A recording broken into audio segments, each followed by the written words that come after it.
السلام عليكم ورحمة الله. أعوذ بالله من الشيطان الرجيم. بسم الله الرحمن الرحيم. ربنا لا تؤاخذنا إن نسينا أو أخطأنا.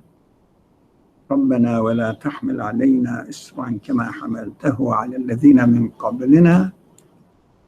ربنا ولا تحملنا ما لا طاقة لنا به.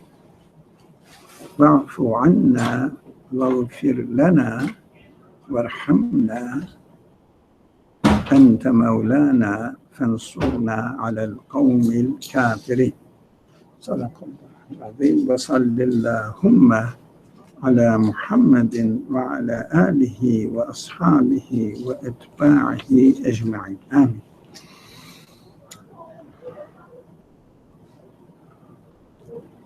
As we are trying to understand how the revelation is constructing human mind, human perception, human understanding, human feelings from the beginning.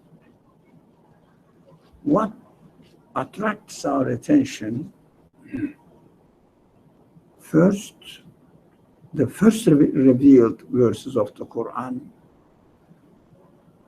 emphasizes on the transience of this world, temporariness of this world, as being an unstable place. Nothing can assure its being. Nothing can guarantee its existence. The first verses of the Qur'an emphasizes on it, and all the horrific descriptions of the day of destruction, doomsday, the last day. In fact, as I understand, of course, not the description of the day of destruction, the very nature of this world, that they cannot sustain their being. They cannot say that I am a mountain, I am strong, I want to stay strong. No. So human mind and also feelings are being shaped, educated, prepared to understand that nothing is stable in this world. That's number one aim of the teachings of the Quran. So usually we think that this being has to be as we see it. But in fact, the Quran says, no, it doesn't have to be. It can be destroyed. It can be demolished totally anytime. Why? Anybody who would answer? Why? How do we know that it can be destroyed anytime? It can be, or the order of the universe, or the very strong, for example, the sun is there, the moon is there, the earth is there, the solar system is working. As far as human understanding goes back billions of years. So why don't we take it as something that is going to happen forever? Why don't we take it? Why cannot we take it? At least in this day and age, we know for a fact that it wasn't there forever, and it won't be there forever. No, how do we know that it wasn't there forever? We know that. We know that the universe had a starting point. That is a theory. No, That is just a theory of some physicists. No, I mean, it may be true, it is logically acceptable, but it is knowledge, it is information that I hear. But what the Quran says teaches me something which makes me feel sure that this world is not stable.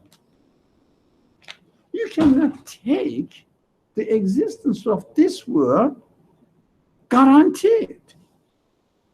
And it must be something or somehow related to my So I am not saying these informations are wrong, but since we emphasize on reading the Quran for here and now, for my own experience, I don't have to be a physicist. So I'm not saying what you said is wrong, but it is not the purpose of the Quran to teach me that the time will come, people will discover that the universe has a beginning, so it must have an end too. No, there is no such thing. Because most of the people don't know. You wanted to say something as well, so you used your first line. Because just as much as we can't control its creation, we can't also control its destruction. So it might not, and if it ever gets destroyed, we can just not recreate it. So make it loud, please, because... Sorry, just as much as we can't control its creation, we can't control its destruction either. What do you mean by we cannot control its creation? Because we could not reproduce it. So that is a good point, but we have to make it. The language must be very precise. If you say about the creation, it means what you see in this world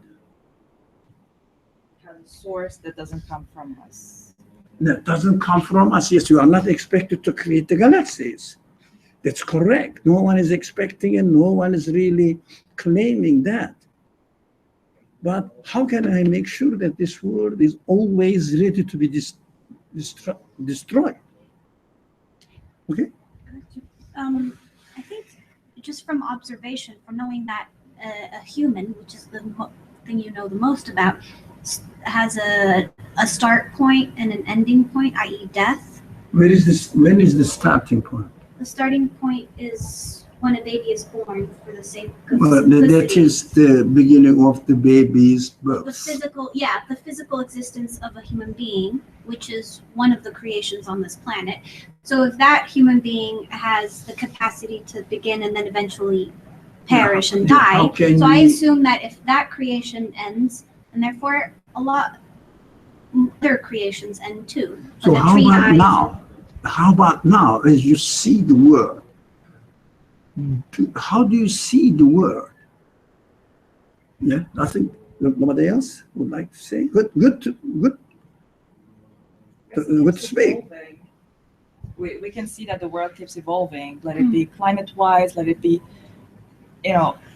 people-wise, or in anything that we can observe about the world and anything that we could see, we see it changing over time. It's not really the same as far as we know in history. So good point. Changing. What do you learn from changing? That it's not stable. So it must have an end point. Sorry? It must have an end point. No, that was my fear. It has an end point after 1 billion years. No, I don't know. Now I have to make sure that very simple. I have to see the world right now. Yes, sir? Yeah. But don't refer to an unknown time. Yeah. Yeah. I guess regardless of what's going to happen to the universe, when I die, that's it. Like, that's the end of my universe. That's the end. Yeah. For my as far as you are concerned, yes, that is one point. that the Quran emphasizes on. But this is only one point. But description of the, you know, those people who read the Quran, generally, description of the destruction of this world is myriad in the Quran. It's many descriptions. Why? How can I benefit from this description in my practical life now? Actually, what you have all said, it wasn't wrong, but make it right now. Especially everything you said, everything changes now.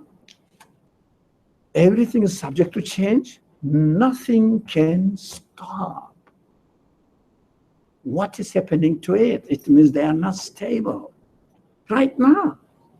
They are not stable. I cannot say that this thing will exist tomorrow, definitely. There is no guarantee because it is subject to change and it is not stable in its existence. And we know that since they are being changed, it means they are dependent. Human example you gave is a very good example, very practical example. Yes, we are changing. We cannot stop ourselves. Plants are changing. They cannot stop ourselves from changing. They are subject to the operation of something else. Whatever it is, don't name it.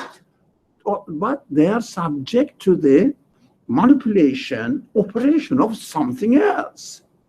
It means they cannot really guarantee their existence by themselves.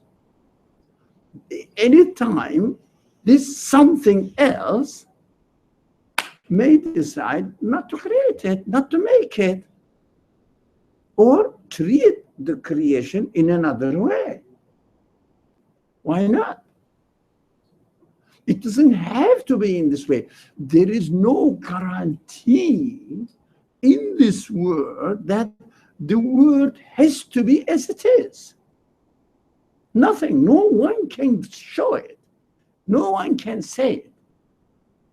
None of the physicists, chemists, whoever the philosopher, whoever speaks about this, and whoever really investigates this matter and reflects on this matter, no one can say that the world has to be as it is.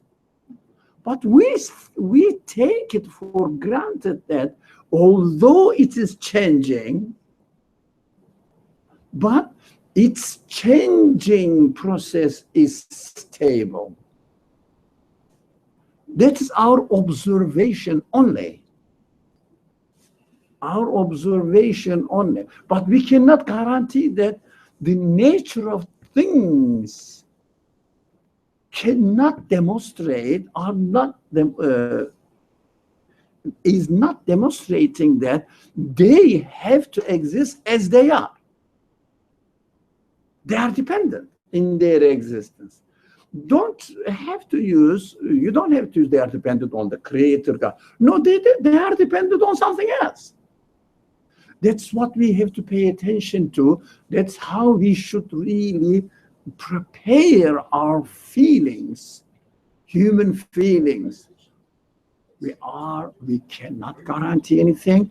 Our existence is not stable in this world. Everything is continuously subject to change. What are we claiming then? We know that, as you said, they are all correct. As you said, we know that even the universe is out there. I will go away.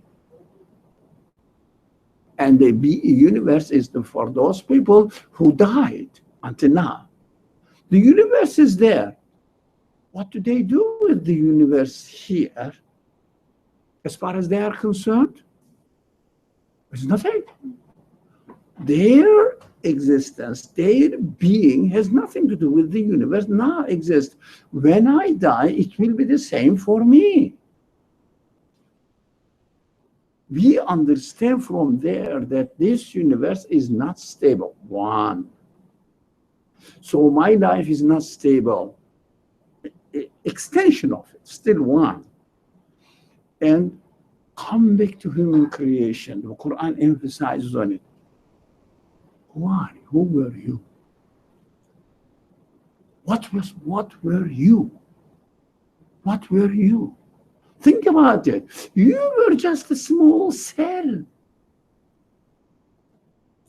How you came as you are, you became as you are now. How did you become? The Quran speaks in a very contemptuous way.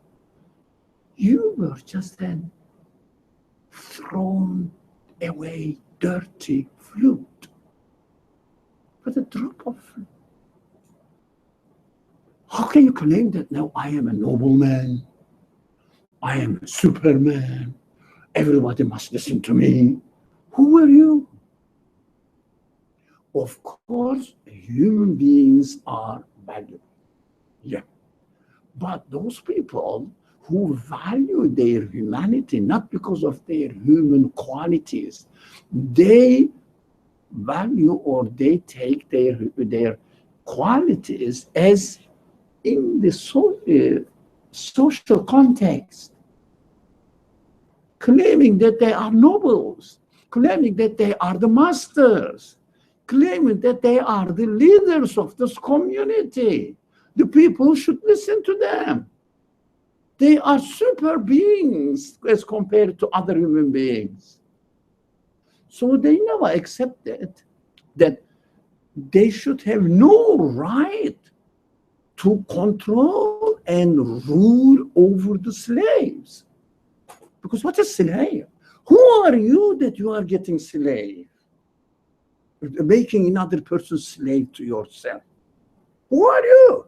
Quran emphasizes on it. That is the another aspect that the Quran emphasizes. If you like, teaches, not teaches really. As the Quran says, reminds human beings that think about it. Think about your own reality. Reminds. Another thing is, as the people investigate the order of the creation, what they think, they are controlling the order. They are taking control over the order, especially late 19th, 20th century and into the 21st century. They think that as the scientific investigations, what are the scientific investigations? To discover the order. Nothing more. What is already there? So as their scientific investigations continue, they will get hold of the order of the universe under their control. They think that's just an illusion. What they do, they don't control the order at all. No one can control this order. What they do, they discover and obey the order. Do you notice that? They discovered and obeyed the order. Use the order as it is. For example, this is my machine. If I want to turn it off, I can turn it off. But I cannot turn it off as I want. I have to follow the order in which this computer, laptop works. I cannot turn it off as I want. Turn off. No one listens to me. What I have to do in order to turn it off, there are certain rules within the order of the computer I have to obey. But as I get used to following the order, and within the order I changed, the accustomed way of creation, I feel that I am manipulating the order. It means I'm taking control over the order. So Quran emphasizes on the fragility of the order, and human beings cannot guarantee anything. Do you get it? You cannot guarantee anything. You can only obey the order of the universe, and you know that you cannot guarantee your life, neither can you guarantee the existence of anything. Why is it important? It is important to build up the human feelings, to prepare them to submit themselves to their creator. Get it? To submit themselves to their creator. Before saying worship God and pray, fasting, the early revelations, not early doesn't mean that the first year, second year, no. 10th year, 12th year, up to 18th year. Most of the teachings of the Quran are related to shaping the human feelings, human emotions, and offering them modesty, not to be arrogant. You cannot be arrogant about anything. You have no right to claim anything. You are just subject to the one who gave you existence. That is amazing. For 18 years, afterwards also, but for 18 years, main theme of the Quran was based on this, breaking the human arrogance, making them subjugated to their creator. Acknowledge it, not necessarily believing God. No, believing God comes as a result, but the preparation, preparing the ground for it, you are created, you are subject to the order of the universe. Everything is subject to their creator. They cannot sustain their existence by themselves. Nothing, everything is subject to destruction anytime. They cannot stop. So you get humiliated before the reality. I feel that for 18 years, especially, Quran shaped, if you like, prepared human understanding, perception of existence, who they are, so that afterwards follow your creator. Submit your will to the will of your creator. Afterwards, that is amazing to notice that. Inshallah, we will read some verses, how they are really describing the reality of this world. After the prayer, inshallah, people are waiting for us. We have no right to keep them waiting.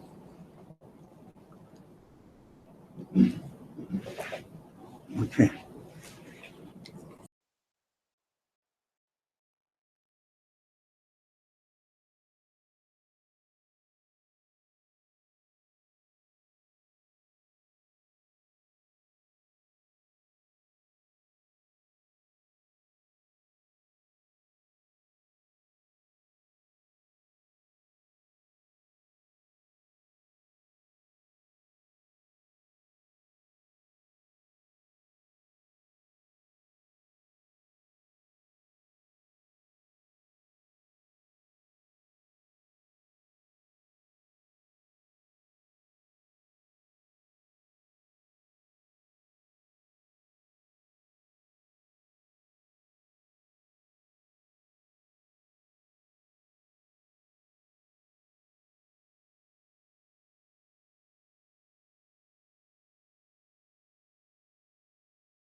Okay, assalamu alaikum wa rahmatullah then.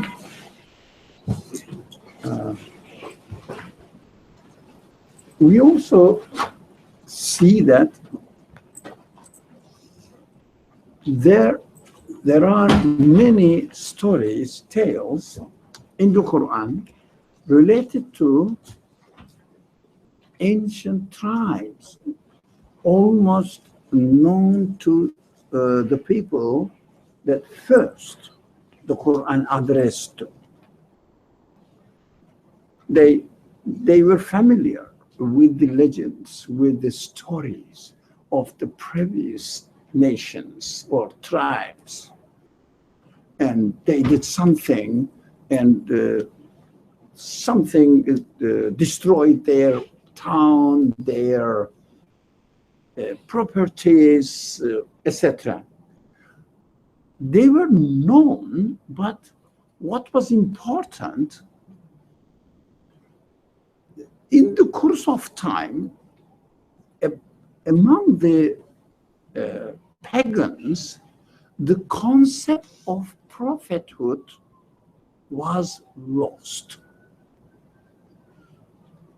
But prophet, what do you mean by prophet? That's why they were very much surprised and found it very difficult to understand that somebody is claiming that God has spoken to him, is speaking to him, and asking to convey certain messages to the people. They were so surprised. Who are you? Why you should be chosen? And how come a man can be employed by God? If it was employed by God, it should be an angel or extraordinary being. So they were not, this is not our subject today, but they were not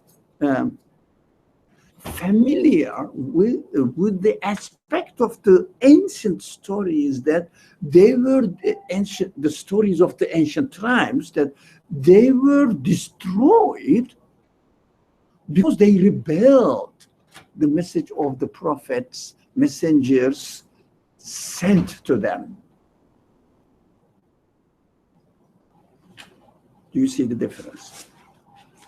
They didn't know that the reason of their destruction was to rebel or not to listen to the message of the messengers.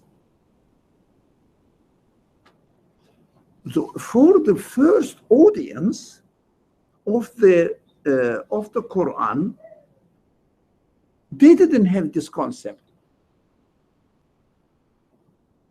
Do we have this concept? The concept of messengership. A man will receive message from God and God will employ him. I don't think so. In the culture, we said Muhammad was a prophet. We don't know what prophet is. Do you get it? We don't know. How come that the creator of the universe will speak to a man? This needs a huge study. It's not easy to believe in the messengership, but it is easy to say Muhammad was a messenger. What we don't know what we really mean, because these concepts have not been studied in the community. What is messengership? How we can make sure that a person is appointed by God? By God? Extraordinarily? Well, we know that the animals and plants are created. We know that God created them. It's very generalization and easy to understand, because we cannot attribute the creation of living beings to anything else. And it is easy to say that God created them.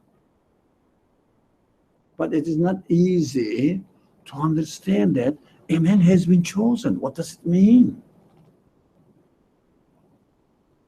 To convey the speech of the Creator. Come on, it's a big business. Let's be modest. Yes, we don't deny it, but we don't know what it means. Do you understand? We don't deny because we have no reason to deny, but at the same time, we don't know what it really means. So the concept of prophethood, concept of messengership is not alive in our life. Yes, we can attribute the things to a creator, but to see that the messengership, such an institution, exists, it's a big business. It's a big business. As I said earlier, just a few minutes ago, don't say that we believe Muhammad was a prophet. That doesn't mean much. It's an historical narration. But you don't deny, yeah, but you don't know what it means really. That's why we don't live in a world that messenger is still alive. Do we get it? There is no dimension of existence in our life that God is continuously speaking and the messengers are representing and instructing this speech, the content of this speech to us. I refer to it, but we never studied them in detail because it takes a long discussion time. And not only 10 sessions, more. But of course we have to refer to it that Arab tribes did not have this concept because it was slipped away from their memory. But they knew that there were such and such and such tribes on the north of Medina, south of Mecca.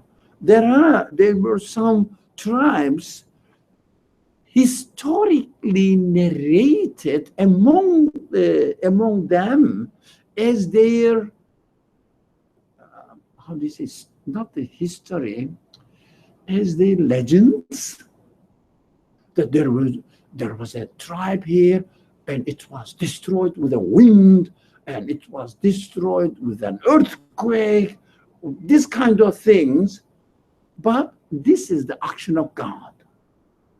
But they didn't know that the reason was they did not obey the message brought to them by the prophets. They never questioned the legitimacy of the message. They questioned what? Have you ever thought about it? They didn't question the legitimacy of the message, but they questioned the legitimacy of The messenger. no, the person who said this message is sent to you through me. Do you understand? So the person, because the message said the universe, we studied it before the prayer, the universe is very fragile, it is not stable, it is totally dependent, and it can be destroyed anytime. They said, oh yeah, but who are you to tell me this? As claiming that this is what the creator of the universe spoke to me. It's a big claim. The creator of the universe spoke to you. Who are you? You, for example, they say, you are like us, anybody? You may be a little bit knowledgeable, but in most of the cases, the prophets, those people who claim to be the prophets, were not more knowledgeable of the society. Not most, more. Average, above average. No. The prophet was one of the ignorant of this Meccan society, Muhammad was. Jesus was, in the history, he didn't receive any formal education, but he was knowledgeable in his preaching. That is why the rabbis of that time said, you didn't receive any formal education and you are now issuing decrees. So, speaking with certainty. Who are you? You are not one of our knowledgeable people, learned people. Do you get it?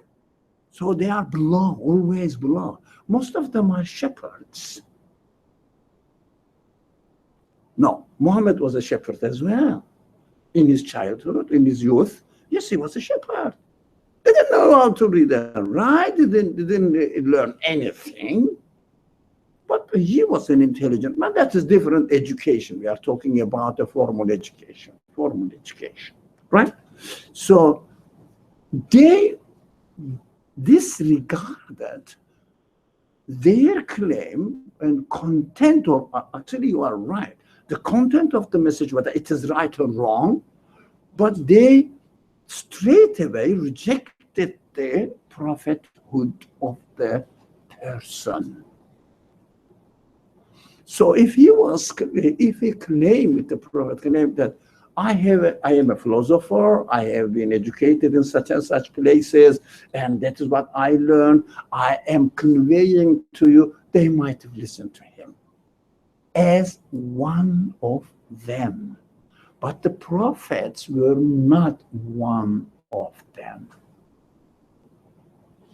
Do you get the difference? Yes, the prophets were human beings, that's correct. But what I mean by one of them, for example, you may know chemistry that I don't know, and you say that I have my degree from such and such university. So I learned chemistry. The other person may say that I studied sociology or whatever. So I know this matter because I learned it. Do we feel any strange thing to reject these people? We say he learned it. That's his right to speak. That it is his right to teach to me. We don't feel anything strange. But a person says, the creator of the universe spoke to me. Wow, it is a big claim. How can I believe it? Yeah? Of course, I have to pay attention to the message. But the reality is, rather than the content of the message, people oppose the status of the messengers. Do you get it? That is why it is very difficult to comprehend it. All right. They didn't know. The old tribes were mentioned in the Quran, and if you pay attention to it, always the narrations, the legends were related to not a particular person, Noah, or I don't know, say another name of the prophet. You know, the Salih, Abraham. One day, Abraham finished. Noah finished. Solomon finished. No place, no time, no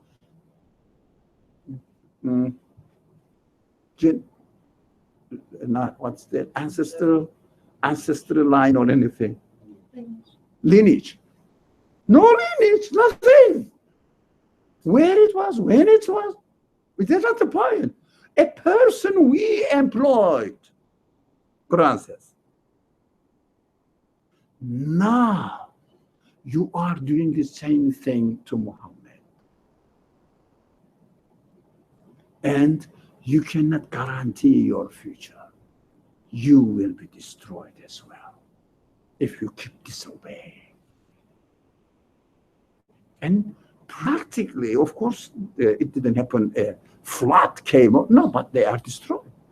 Pagan culture was eliminated in the Arabian Peninsula, most of the Arabian Peninsula, during the lifetime of Muhammad. Eliminated. So this is also, this story is also told in the Quran, early teachings saying that, look, you cannot guarantee your personal life, you cannot guarantee your social life. You'd better take the message seriously and then understand that this man, if you confirm the message, this man is telling the truth to you. And follow the truth. Obey the truth. Obey the truth. Yeah. I feel like that makes it even more legitimate, the fact that he was not necessarily very educated, all the prophets really, just because they could have never known that. So it's not as if, say, for example, a scientist that was a specialist in that field said, oh, this is so and so and so, and it would just make it humanly possible to actually come up with the same thing, as opposed to someone that would have no possibility to ever know things like that we discovered 50 years ago or less than 100 years ago, to actually come up with those things. So it has to be something miraculous that would lead people to believe even more. Exactly, to help the people to understand that this man cannot make up what he's saying. It is a black and white contradiction, contrast. So he's an illiterate man. He has never received any education. There was no such educational system, institution in the place where he was brought, he grew up, raised. He was raised. There was even no book, nothing, let alone school, anything. They were just really very primitive people, the Meccans. But in Medina, there were some Jewish tribes. They were educated people. That is why Jews of that region opposed Muhammad. They said, you are an illiterate man. If God, they had the concept of prophethood. If God was going to employ a person as a prophet, he must be one of us, because we deserve to be employed by God more than the pagans. Do we get it? Because for them, Muhammad was of the pagan, ignorant people. Yeah, we have to understand this. We shouldn't just blame people. They are bad people. No, we have to understand the context. Now come to this age, because of the lack of the concept of messengership, we are not comfortable about religion. Look, abstract belief in God is okay. You see the difference? It's easy, abstract belief in God. It means there must be a God. There must be something who created the world. Yeah, we don't deny that. That is easy. That's okay. It doesn't really interfere into my personal life, into my social life. Yes, there is a creator. Yeah, I know. For example, I use this example always. Yes, there is an architect for this building. I don't have to know who he is, but there is an architect. I confirm it. Okay, but I can use the building as I want. You get the difference? Belief in God doesn't necessitate, doesn't bring you any further responsibility. You say, yeah, there is, I don't deny the Creator. That's what's easy. That's why the Quran is not emphasizing, especially early teachings of the Quran. There is almost no mention of this aspect of God. Because historically, in that society, they had already this concept of God. as the creator only. When it came to the further details, he was the nourisher. He was the one who prepared the universe for you. He is the one who shaped your future, your life. He holds everything under his control. That is too much, man. Because it restricts my personal life. Where we call, Quran calls it a being. This is described as the way of life, that you cannot live as you want. Do you get it? You have to adjust your reality according to the existence of the creator, that you have a creator. You are responsible for this reality, for him, and you have to attribute your existence to him. The existence, your feelings, existence of your free will, you have to attribute to him. That is religion. Don't take religion as the as it is used in English, or belief, faith, in English language. Or they say you have to have faith. It means really you have to be stupid in this language. Why? You have to accept it. That's it. It's better for you to accept it rather than deny. It means really you shouldn't be a human being. It means just an imitator. So when it comes to religion, it means how you really locate your existence in the universe and refer it to your creator and use your free will according to this relationship with God. You cannot use your free will as you want, because you are using the property of not yours, somebody else. Your mind is not your property. Your eyes are not your property. Your tongue is not your property.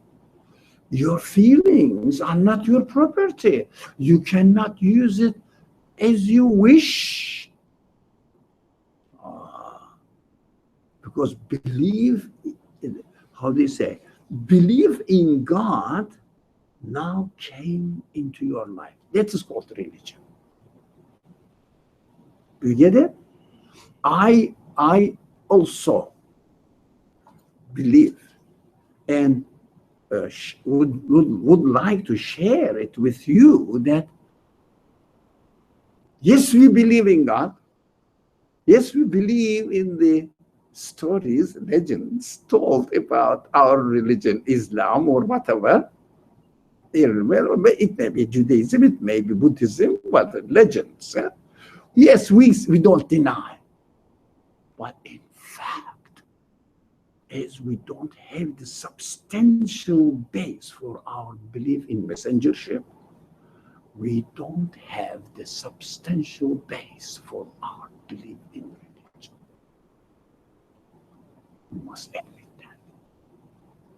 Don't say we are Muslims. Come on, I don't really miss any prayer. That's not religion.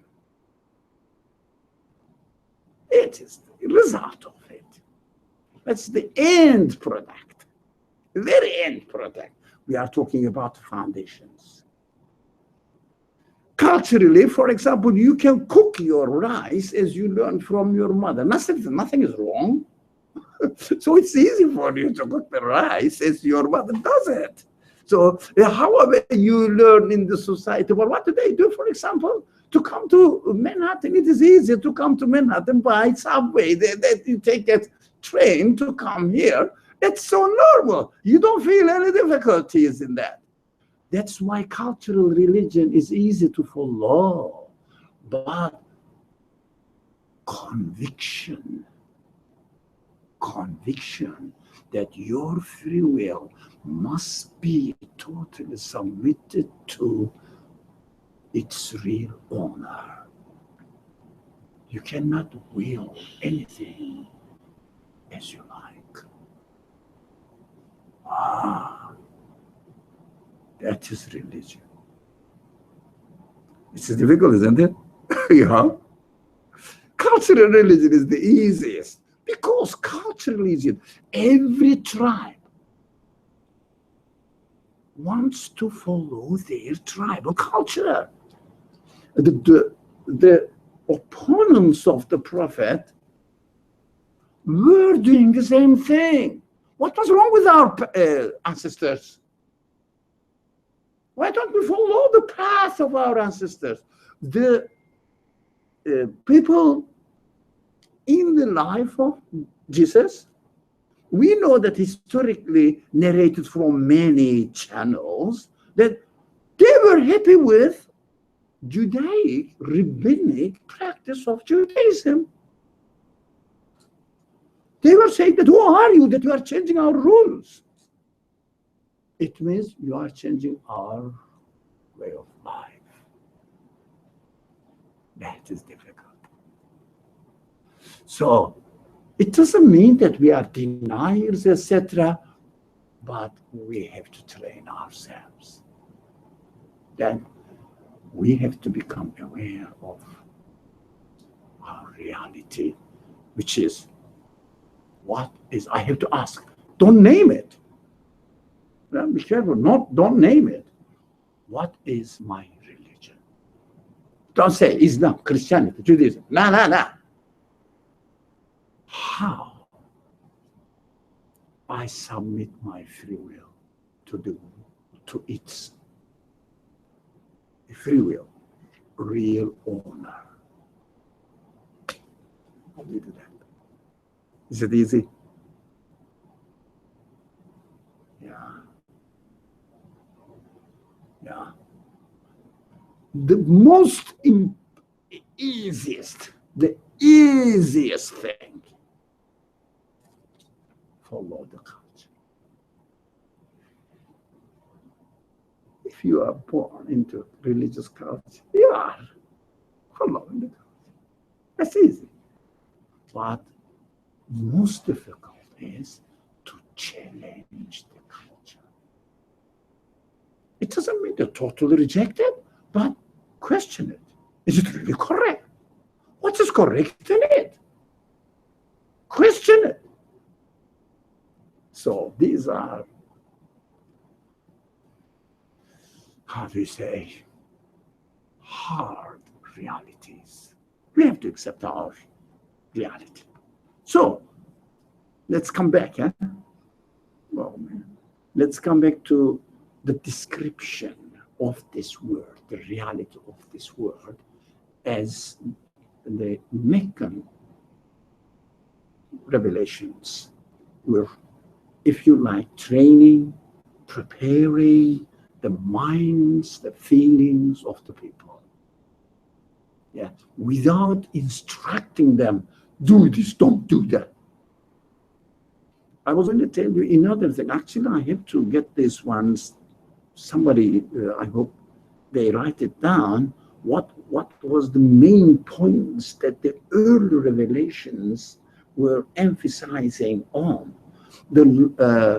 Today, not the last one, today, the early revelations of the Qur'an were also, in addition to the things, the points that we discussed, to shape how our human qualities, human values must be practiced. As you are, nothing to do with religious commandments. For example, let's say you have some property. You have to share it with others. And there are some people in your community, in your tribe. It's all right. Yeah, you live in a community. We live in a community. That's quite normal. But in your tribe, there are some people who are in a lower status, maybe social status-wise, they were low or poor or ignorant. They have never thought anything. They have no experience, much experience. They were born into a tribe and they didn't really have much experience. So don't look down at them. Don't treat them as second-class creatures. So try to help them. So all the human values, taking care of orphans, yeah, not having any slaves, it is a big problem. It is a big problem. Not claiming, well, you know, what I mean by big problem, the narrations of the slave system in Islamic society is questionable. It contradicts the main teachings of the Qur'an, the narrations, practices of the people. It contradicts the main teachings of the Qur'an, right? So that's why it is a problem. But historically, historians still keep the slavery in Muslim society, even it is in its later times, because of the mispractice. To me. So make it Islamic because people practice that. No, it's not Islamic. Now I cannot. For example, ask yourself. Can you treat a person as your slave? There are some people, yes, they ask them to come to do some job and really exercise their egoistic caprices on them. Do this. You didn't do that. Especially if they are uneducated, mostly from Hispanic background, they really command on them.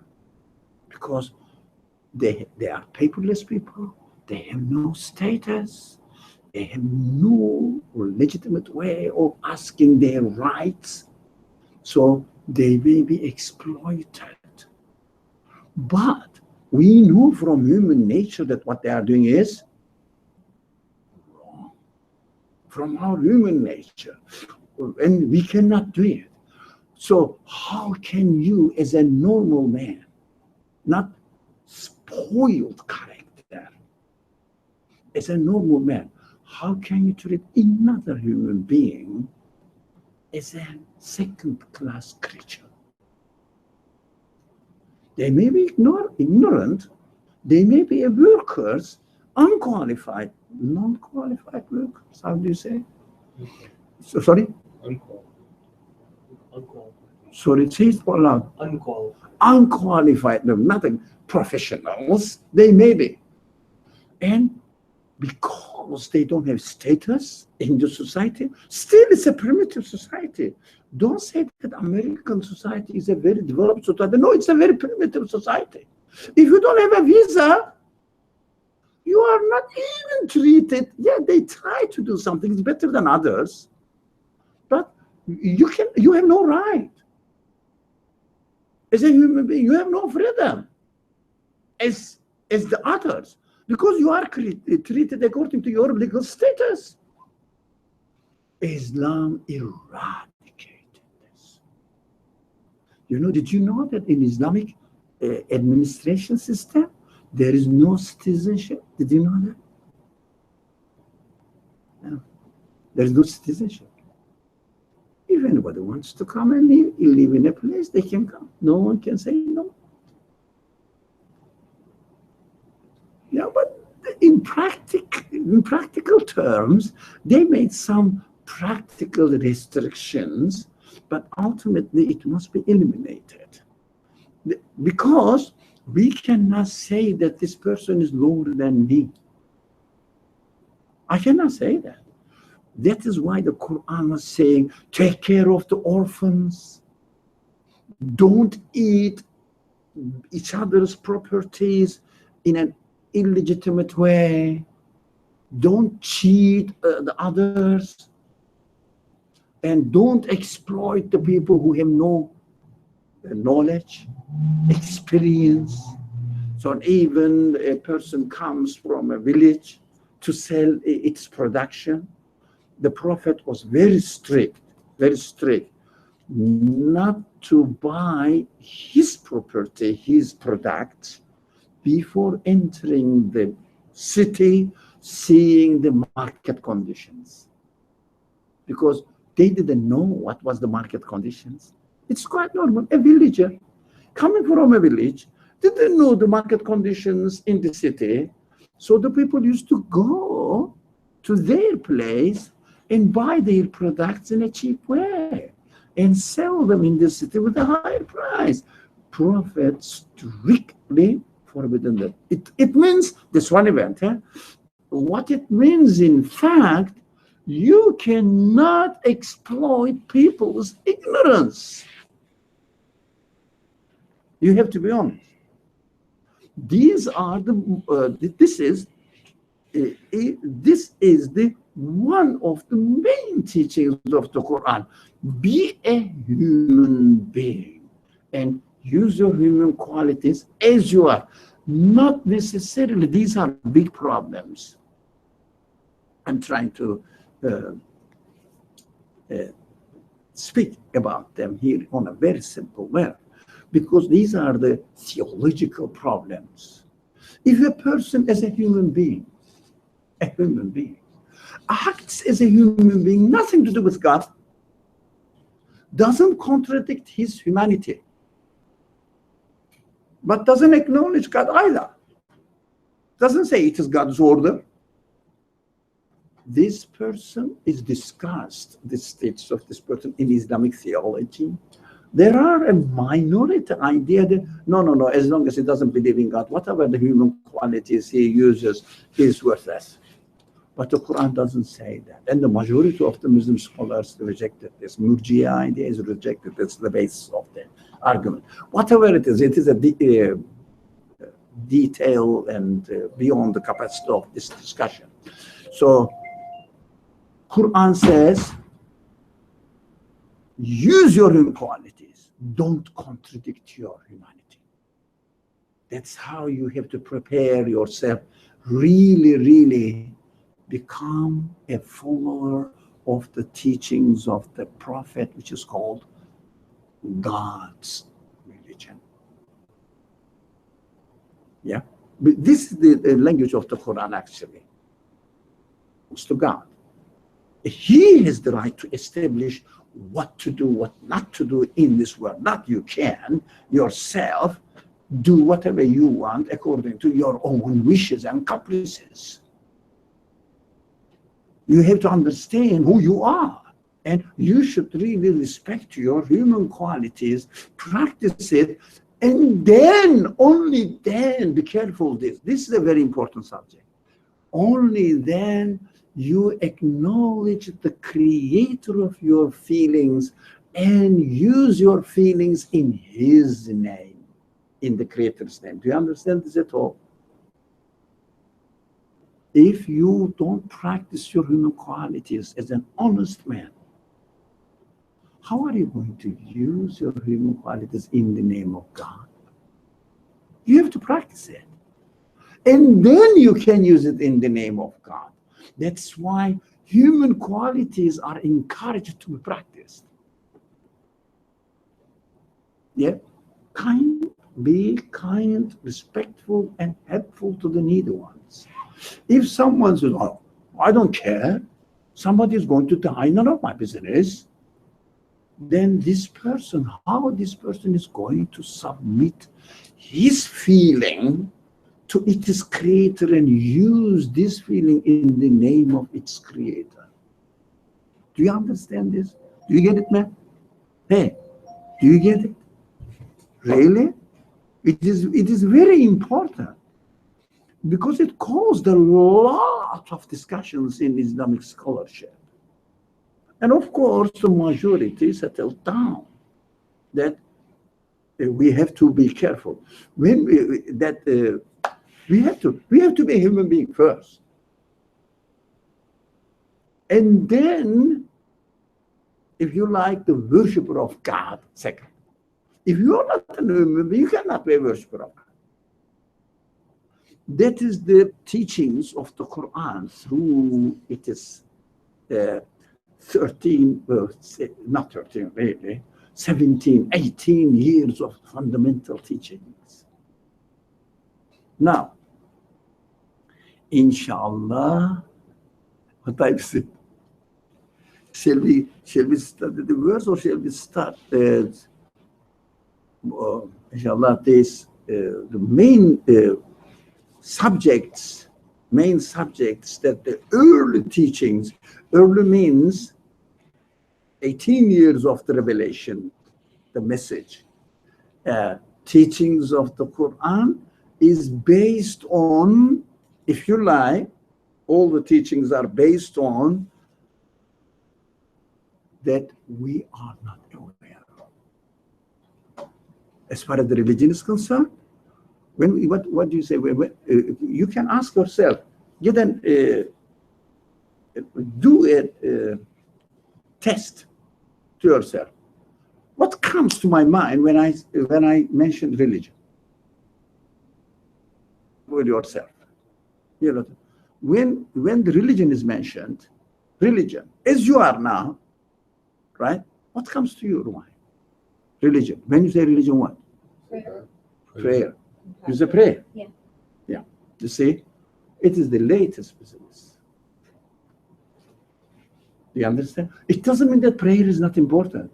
No, in the process of teachings of the Quran, prayer was presented in the form of acknowledging who your Lord is. Worship. And the Prophet put it, of course, under the instruction of the Creator must be, he is the employed one, put it into a form. And towards the end of his mission, prophetic mission, he said, without prayer, your religious life is not complete. No, prayer. But this is the end product. Never forget this. Fasting is an end product. Prayer is an end product. Not killing people unjustly is an end product. Not stealing is an end product. Prior to this, you have to understand that I cannot have somebody else's property because I cannot act in this world according to my own wishes, my own choice. So the order of this universe belongs to the Creator of the universe. So I have to acknowledge that the Creator has allotted this property to this man, not to me. So I have no right to do that. But this is prepared. At the end, the rule came that you should not steal. I don't know when really this prohibition of, this prohibition of stealing, the verse came that you shall not steal.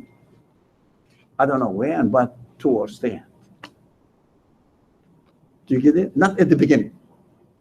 So it is a lot. It is very important to understand that we have to prepare our own understanding of what religion is, what belief is, as the Quran itself teaches. Follow the same road, follow the same journey. In your teaching, it doesn't mean that if you are praying, stop praying. No, that's something else. But don't hide yourself from behind the praying. That, Alhamdulillah, I do the last command of God. End product is praying. Here I am praying. How about the background? We have no background. That is the problem. inshallah, we have to be aware of it. We have to go through the teachings of the Quran, get ready to make our rituals reasonable, convinced that, yes, really, I have to do it with this consciousness, not as a culture, a part of a culture. Praying, fasting is a part of a culture. Do you get it? So let's stop here. I have an announcement. Next Saturday, this coming Saturday, in 3 or 4 days' time, for Thursday, Friday, Saturday, 3 days' time, the class will be here.